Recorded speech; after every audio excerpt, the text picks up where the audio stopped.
आपल्यासोबत राष्ट्रवादीचे प्रदेशाध्यक्ष शशिकांत शिंदे आहेत। शिंदे साहेब, आजचा तिसरा दिवस आहे। काय वाटतं की ज्या प्रश्नावर जे मुद्दे घेऊन सरकारनं तोडगा काढायला पाहिजे किंवा सामान्य नागरिकांच्या जे मूलभूत प्रश्न आहेत त्याच्यावर बोलायला पाहिजे, तुम्हाला बोलू द्यायला पाहिजे, होते?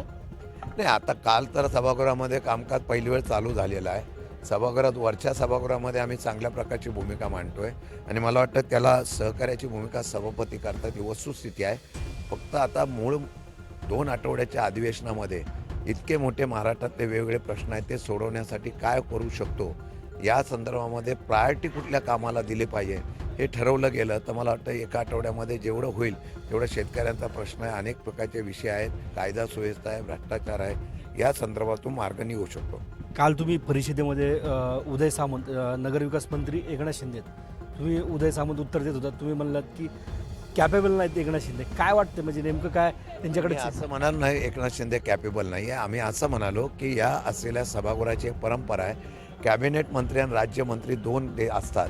खाली जर कॅबिनेट मंत्री असेल तर वरती राज्यमंत्री असायला पाहिजेत। एक मंत्री असेल, तुम्ही त्या खात्याचे मंत्री दिलेले असताना सुद्धा त्या ठिकाणी ते मंत्री उपस्थित राहत नसतील आणि पर्यायी प्रभारी मंत्री म्हणून देत असतील तर मला वाटतं ही नवीन प्रथा या सदनामध्ये होऊ नये, याच्यावर आम्ही लक्ष वेधलेलं आहे। शेतकऱ्यांसाठी 6,038 कोटी दिले, त्याच्यानंतर 75,000चा पुरवण्या मागण्या केल्या आहेत। एकंदरीत सरकार शेतकऱ्यांसाठी म्हणतंय की आम्ही एक समिती गठीत करून मग ओला दुष्काळ जाहीर करू। हे म्हणजे सरकारला द्यायचं आहे की नाही द्यायचं, तुम्हाला काय वाटतं? मला वाटत नाही आहे की सरकारने केलेली मदत शेतकऱ्यांना मिळालेली नाही आणि शेतकरी त्यामुळे नाराज आहे, फक्त आकडेवारी दाखवली जाते। मला वाटतं की आज तो चर्चा सत्तारूढ पक्षाने आणलेली आहे, त्याच्यावर आम्ही भाष्य करू आणि सरकारकडून उत्तर अपेक्षित करून घेऊ। दुसरीकडे पाहायला गेलं तर सातत्यानं महाराष्ट्रामध्ये बिबट्याचा वावर पाहायला मिळतोय। इथूनच जवळ एका 20 किलोमीटर अंतरावर बिबट्या आलेला आहे आणि दुसरीकडे महसूल मंत्री म्हणतात की आम्ही वन्य मंत्री म्हणतात की आम्ही 1 कोटी शेळ्या जंगलामध्ये सोड। कसं बघता जाऊ प्रश्न? आता बिबट्याला भीतीच राहिलेली नाही, सरकारची पण भीती राहिली नाही, म्हणजे सरकारला आता कोणाची भीती आहे मला माहीत नाही, पण सरकारला भीतीच राहिलेली नाही। बिबट्या आता शहरीकरणामध्ये शिरलेला आहे, वाढत्या शहरीकरणाचा हा त्रास आहे।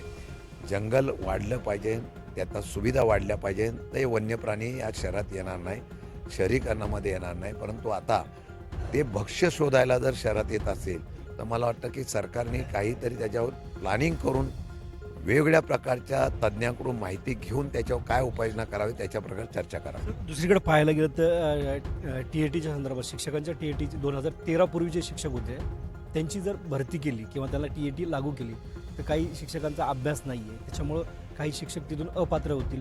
जे गावखेड्यामधले केली त्या निकषात बसत नव्हते तर भरती कशाला केली? आता भरती केल्यानंतर 13 वर्षांनी सांगणार तुम्ही ह्यामध्ये ही परीक्षा पास करा, हे सगळं चुकीचं आहे। माझ्या माहितीप्रमाणे त्यामध्ये मध्य काढून सरकारने त्यांना डायरेक्ट निलंबित कमी करण्याच्या बाबतीमधला निर्णय घेणं इतक्या वर्षाच्या सेवेला ते अयोग्य आहे। नाही, पण याच्यामुळं सर आधीच महाराष्ट्रातल्या पूर्ण जिल्हा परिषद बंद पडल्यात, जवळपास काही शाळा हळूहळू बंद करण्याचा त्यांचा प्लॅन आहे।